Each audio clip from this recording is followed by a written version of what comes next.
5ই আগস্টের পর তো সবার জন্য দেশ স্বাধীন হয়েছে, কিন্তু আমাদের জন্য স্বাধীন হয়নি। আমরা আমাদের বাবাদের এখনো পাইনি।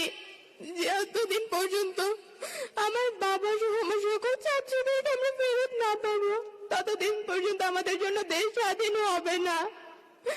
আমরা এই স্বাধীন দেশে হাঁটতে পারবো না, ততদিন পর্যন্ত বলবো না আমরা স্বাধীন।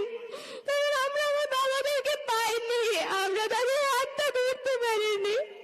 আমাদের হাজারো কথা, হাজারো স্বপ্ন, হাজারো ইচ্ছে মাটি চাপা পড়ে গেছে। বাবাকে নিয়ে হাজারো কথা ছিল, যা বাবাকে বলা হয়নি, সুযোগ পাইনি বাবাকে বলার। বাবাকে যখন এই কথাগুলো বলবো, বাবা তো তখন থেকেই নাই, কাকে বলবো কথাগুলো? বাবা নামক বটগাছের ছায়াটা আমাদের মাথার উপর নাই। আমি আশা করব তারেক রহমান চাচ্চু এই সেই বটগাছের ছায়াটা হয়ে আমাদের পাশে থাকবে।